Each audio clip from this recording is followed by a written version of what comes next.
আসসালামু আলাইকুম। আশা করি আপনারা সবাই ভালো আছেন। শুক্রবার মার্কেট বন্ধ।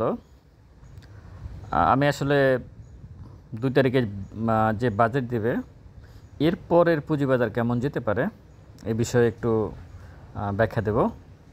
আপনারা দেখতে পাচ্ছেন ২০২৪ সালের জুনের একটা গ্রাফস, এছাড়াও পুরনো দিনের কিছু গ্রাফস আমি জুন মাসের নিয়ে আসছি, যে আসলে তখন কেমন ছিল বাজেটের পরের পুঁজিবাজার বা আগামী দিনগুলোতেও কী হতে পারে।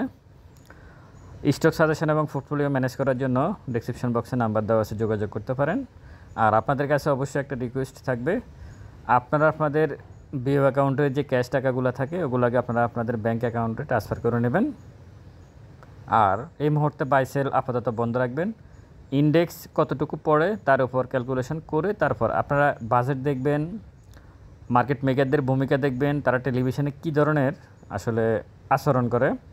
আর যাই হোক, আমি ট্রেডিং এবং ইনভেস্টমেন্ট বিষয়ে একটি ছোট একটা বই আকারে আমি আসলে কিছু কথা আমি ওখানে বোঝানোর চেষ্টা করছি। হয়তো আপনাদের কিছুটা কাজে লাগতে পারে, যাদের প্রয়োজন আছে তারা যোগাযোগ করতে পারেন আমার নাম্বারে।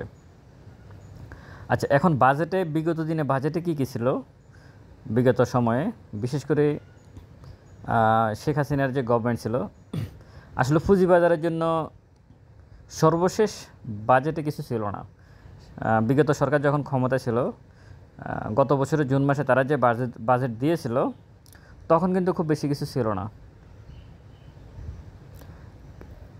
তখন অপ্রদর্শিত অর্থ ছিল না, ওইরকম কোনো চিন্তাভাবনা সরকার করে নাই, মানে কালো টাকা সাদা করার সুযোগ দেয় নাই। এবারও এই সরকার তো দিবেই না, এটা মোটামুটি ঠিক আছে।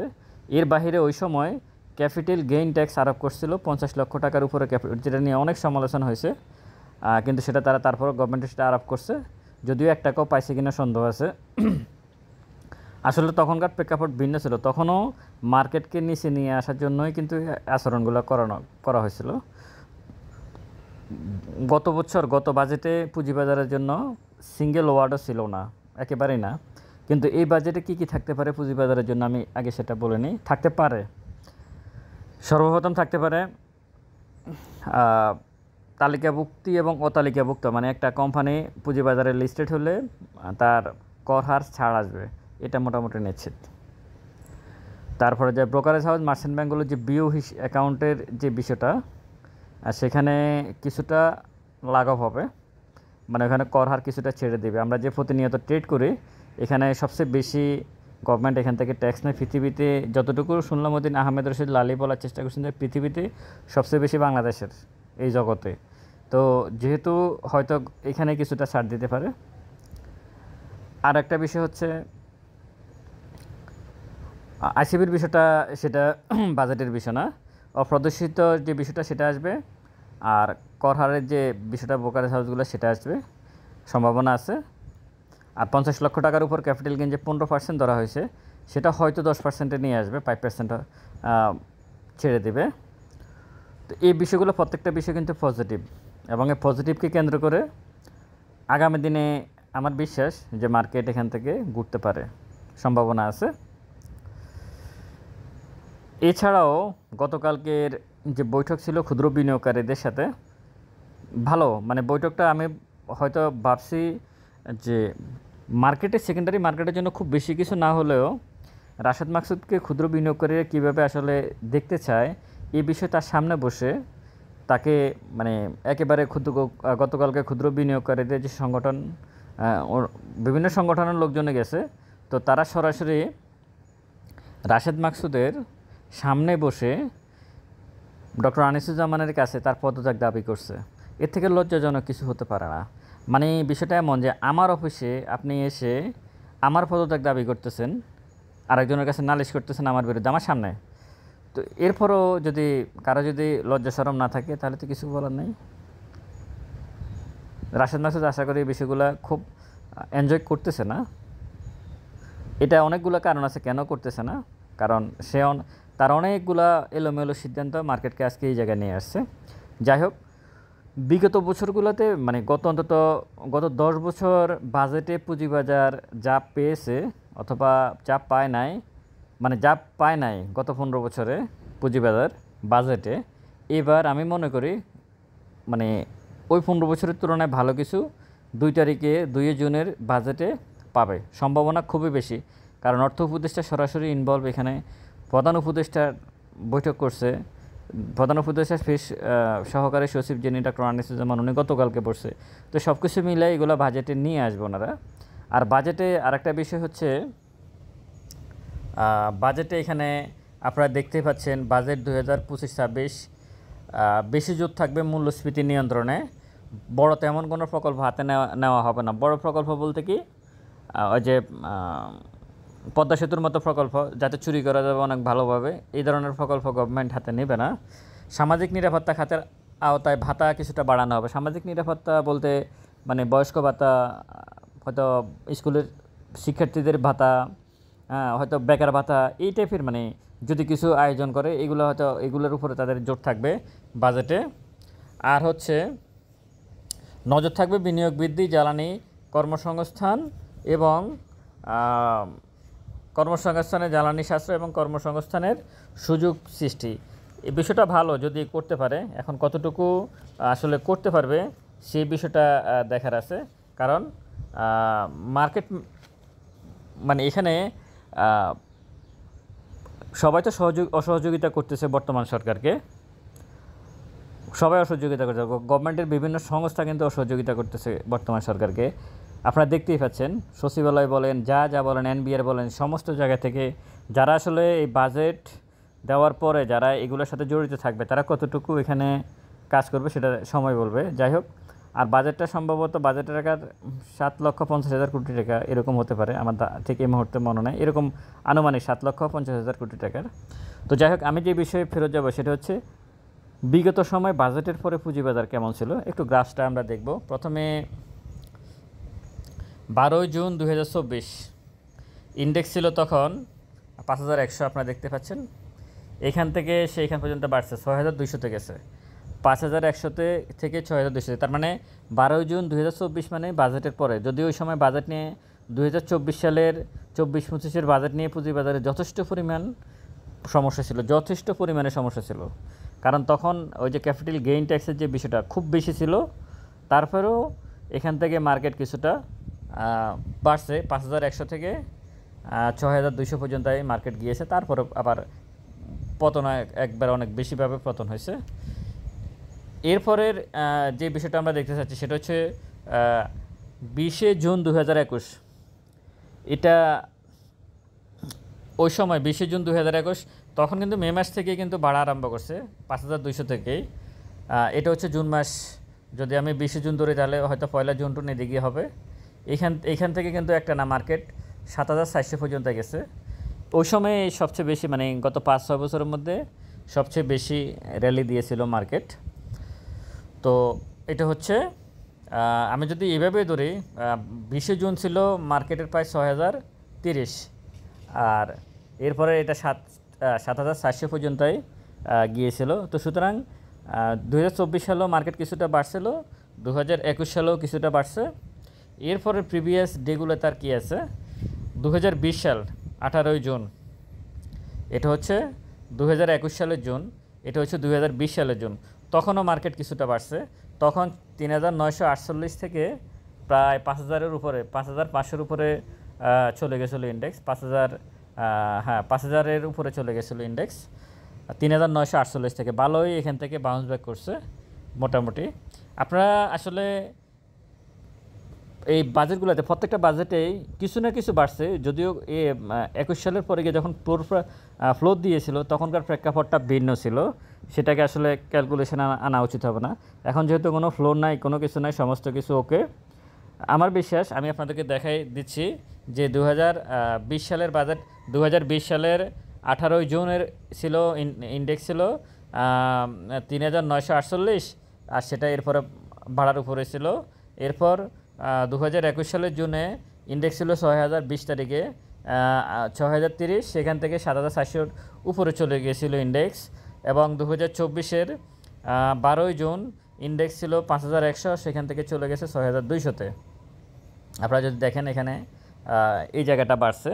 তো আশা করা যাচ্ছে এই প্রত্যেকবারে কিন্তু জুনের পরেই কিন্তু বাড়ছে। তো আগামী দিনে জুন মাস এবং 2 তারিখে বাজেট, আশা করা যাচ্ছে এর পরের পরিস্থিতি কিছুটা উন্নতি হতে পারে পুঁজিবাজারের। আমরা এটা আশা করতেই পারি, কারণ এইখানে আসলে এই মুহূর্তে সবাই ধরা। আপনি ভাবতেছেন আপনার পোর্টফোলিও শুধু কমছে আর বাকিগুলো মনে হয় ভালো আছে। আরেকজন ভাবতেছে যে আমি এই শেয়ারটা কিনছি, আমারটাই কমে গেল আর ওগুলা তো আছে। কিন্তু আপনি যদি ওগুলাতে ঢুকতেন, যেগুলাতে ভাবতেছেন আপনি অন্যরা লস নাই, তারাও কিন্তু আপনার মতোই লসে আছে। হিসাব নিকাশ করে আপনি ঠান্ডা মাথায় চিন্তা করে দেখবেন, ট্রেডিং স্টকে যারা ঢুকছে গত 1 মাসে তারা অন্তত 20 থেকে 25% লস আছে। যদি এক জায়গায় বসে থাকে, তাও যদি একই জায়গায় মানে কিনছে লস হয়েছে, এখনও সেল করে নাই, তারা 20 থেকে 25% লস আছে। আর যারা মানে খুব বেশি নিজেকে স্মার্টনেস দেখাতে গিয়ে ট্রেড করতে গেছে, তারা 35 থেকে 40%, 50% পর্যন্ত লস করছে। মানে যারা ট্রেড করতে গেছে তারাই লস করছে সবচেয়ে বেশি। আর যদি ক্যাশ করে রাখে কেউ, সেটা ভিন্ন বিষয়। কিন্তু ইন্ডেক্স পড়তেছে, গত 1 মাস ধরে প্রায় 600 পয়েন্টের মতো ইন্ডেক্স পড়ে গেছে। এই ক্ষেত্রে যারা সবচেয়ে বেশি ট্রেড করতে গেছে, তারা সবচেয়ে বেশি ক্ষতিগ্রস্ত হয়েছে। আর কেউ যদি ট্রেডিং স্টকে কিনে থাকে কিন্তু সে ট্রেড করে না, যে পড়ুক কত পড়ুক অসুবিধা নেই, তারা খুব বেশি লস করে নাই, তারা হয়তো 20 থেকে 25% লস করতে পারে পোর্টফোলিওতে। আর আগের হিসাব তো বাদ, আমি গত এই 1 মাস 1.5 মাসের কথা, 1 মাস যে ইন্ডেক্স পড়লো, এই 400 পয়েন্টের হিসাবের কথা বলতেছি আর কি। তো যাই হোক, 2 তারিখের বাজেটের পরের পুঁজিবাজার যদি আমি মনে করি, এটা আমি আপনাদেরকে গ্রাফস দেখিয়ে বললাম, 3টা জুনের পরের, মানে জুন মাসে তো সবসময় বাজেট দেয়, জুনের পরের 3টা মার্কেট কেমন ছিল। একটা হচ্ছে 2024 সাল, 2021 সাল এবং 2020 সাল। মানে 20 সাল ধরেন, 21 সাল ধরেন, 22 সাল, 23 সাল। 22 আর 23-এর ব্যাপারটা ভিন্ন ছিল, বললাম যে ওই যে ফ্লোর প্রাইসের একটা ব্যাপার ছিল, তখন ফ্লোর প্রাইস তুলছে, মানে ভয়ঙ্কর। তখনকার মানে নর্মাল যে মার্কেট সেটা ছিল না। তো এখন আর আমি যেগুলো নিয়ে আসছি এগুলো কিন্তু নর্মাল মার্কেট, মানে ফ্লো ছিল না। আমাদের মার্কেটে কিন্তু কখনোই ফ্লো ছিল না। সম্ভবত 2020 সালে যখন করোনা অনেক বেশি পড়তেছিল, করোনা ছিল, তখন কিছুদিন ফ্লো দেওয়া হয়েছিল। তারপরে কিন্তু রাশেদ মাকসুদ ওই ভুলটাই করছিল 2020 সালের এই যে জায়গাটাতে, মানে সে যেটা ভাবছিল আর কি। আসলে রাশেদ মাকসুদ শিবলি কমিশন 20 সালের এখানে কিন্তু ফ্লোস ছিল কিছুদিন, এই জায়গাটাতে 20 সালের এই জায়গায় কিছুদিন ফ্লোস ছিল। কারণ হচ্ছে তখন ওই যে করোনা ছিল।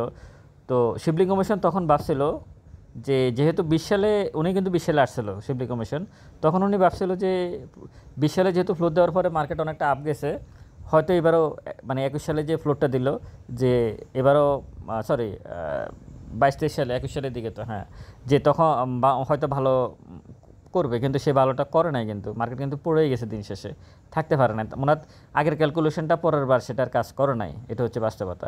আর আমি পার্সোনালি মনে করি রাশেদ মাকসুদের থেকে শিবলি অনেক ভালো ছিল, এটা আমার অবজারভেশন। কারণ আমি এটা কেন বলতেছি, শিবলি কমিশন যখন শেষের দিকে, যখন মার্কেটের পরিস্থিতি খুব খারাপ ছিল, ফ্লো তোলার পরেও উনি সর্বোচ্চ চেষ্টা করছে মার্কেটকে কীভাবে আসলে সেভ করা যায়, উনি চেষ্টা করছিল। হ্যাঁ, আন্তরিকতা ছিল, হয়তো সব কিছু পারে নাই। আর উনি আরেকটা বিষয় করার চেষ্টা করছিল, ওনার ফ্লো দেওয়ার আগে, যখন রাশিয়া ইউক্রেন যুদ্ধ শুরু হয় তার আগে, ওই সময়ে কিন্তু এই যে কারসাজির যে নমুনা আমি বলি আপনাদেরকে, কেন বলতেছি, আপনার ইন্ডেক্স তখন 6200 ছিল। আমি যদি বলি তখন ফ্লোর দেওয়ার আগে ইন্ডেক্স 6200 এই লেভেলে ছিল। তখনও কিন্তু 350, 400, 500 কোটি টাকা এই রেঞ্জের ভলিউমের মধ্যে প্রত্যেকে প্রফিট করছে ফ্লোর দেওয়ার আগে। মানে একটা সিস্টেম ছিল মার্কেটের, সুন্দর একটা সিস্টেম ছিল, যে হয়তো এই সপ্তাহ টেক্সটাইল বাড়ছে, পরের সপ্তাহে ইন্স্যুরেন্স, এরপরের সপ্তাহ হয়তো ব্যাংক, তারপরের সপ্তাহ হয়তো মিউচুয়াল ফান্ড। এইভাবে কিন্তু মানে বুঝে যাইতো, তখন মার্কেটের একটা অ্যানালাইসিস করা যেত। আর এই গজব থেকে আসলো রাশেদ মাকসুদ নামে এই গজব। মানে আপনি যে এখানে কোনো টেকনিক্যাল ভিউ থেকে চিন্তা করবেন, আপনার ব্রেনেই আপনি হয়ে যাবেন। আমি তো ওই দিন বলছিলাম যে এখন মার্কেটের যে কন্ডিশান, এখানে পৃথিবীর সবচেয়ে টপ অ্যানালিস্টকে নিয়ে আসলেও এখানে সে লস করবে, মানে সে কিছু বুঝবেই না এখানে বাংলাদেশের মার্কেটে। যাই হোক, সব কিছু মিলিয়েই আমি আশাবাদী, আমার সাথে ইনশাল্লাহ আপনারাও আশাবাদী হবেন যে 24 সালে বাজেটের পরে যেহেতু মার্কেট কিছুটা আপ করছে এখান থেকে এখানে, আর 21 সালের বাজেটের পরেও মার্কেট কিছুটা এখান থেকে এখানে আপ করছে, আমরা দেখতেই পাচ্ছি এই জায়গাটাতে। আবার 22 সালের বাজেটের পরেও মার্কেট কিছুটা আপ করছে, যদিও তখন আরও ভয়ঙ্কর ছিল, আমি মনে করি তখন করোনা ছিল। তো সব কিছু মিলাই যেহেতু প্রত্যেকবারই বাজেটের পরে ইন্ডেক্স কিছুটা আপ করছে, আমরা আশাবাদী যে এই মাস থেকেই, মানে জুন মাস, সরি এই মাসটা এখনও শেষ হয় নাই, জুন মাস থেকে মার্কেট কিছুটা ভালো করতে পারে। আর একটা কথা আপনাদেরকে বলে রাখি, পুঁজিবাজারে আপনি ট্রেড করে যতটুকু প্রফিট করবেন এক বছরে, ধরুন প্রফিটে করতেছেন, মানে ইন্ডেক্সটা এখন পড়তেছে, ইন্ডেক্স পড়ার কথা আমি বলতেছি না, ধরুন ইন্ডেক্স বাড়তেছে, ইন্ডেক্স আপনার 4,500 থেকে ধরুন 6,000 7,000-এ গেল, বা 7,000 6,500-এ চলে গেল ইন্ডেক্স, এই 4,500 থেকে ধরেন 2,000 পয়েন্ট বা 2,500 পয়েন্ট বাড়লো, কথার কথা এই রেঞ্জে যারা ট্রেড করবেন তাদের থেকে যারা শেয়ার কিনে বসে থাকবেন তারা বেশি প্রফিট করবেন। এটা সব সময়ের জন্য প্রযোজ্য। যারা ট্রেড করেন সারাদিন মার্কেট দেখেন, প্রতি মুহূর্তে সেকেন্ডে দেখতে হবে, প্রতি মুহূর্তে সেল দিয়ে বাই করতে হবে, বাই করে আবার সেল দিতে হবে, মানে সারাক্ষণ অস্থিরতার মধ্যে থাকবেন। ওনারা যতটুকু আপট্রেন্ড মার্কেটে প্রফিট করবেন তার থেকে বেশি প্রফিট করবেন। কেউ যদি শেয়ার কিনে চুপচাপ বসে থাকে, সে একটা রেঞ্জে গিয়ে শেয়ারটা সেল দিয়ে বের হয়ে যাবে, সেই সবচেয়ে বেশি প্রফিট করবে। আর ওয়ারেন বাফেট যাকে কেন্দ্র করে পুঁজিবাজারের মানে সবচেয়ে ধনী লোক, মানে উদাহরণ সবাই ওনাকে নিয়ে আসে, ওয়ারেন বাফেটের যে পুঁজিবাজার উনি ইনভেস্ট করে অনেক কোটিপতি হয়েছে, পৃথিবীর সেরা ধনীদের একজন হয়েছে। উনি কিন্তু ইনভেস্টমেন্ট করে ধনী হয়েছে, ট্রেডিং করে নয়। আশা করি আগামী দিনের বাজেটে, মানে 2 তারিখের পরের বাজেটে ইনশাল্লাহ মার্কেট ভালো যেতে পারে। ভালো থাকবেন সবাই, ভিডিওটা শেয়ার করবেন। আসসালামু আলাইকুম।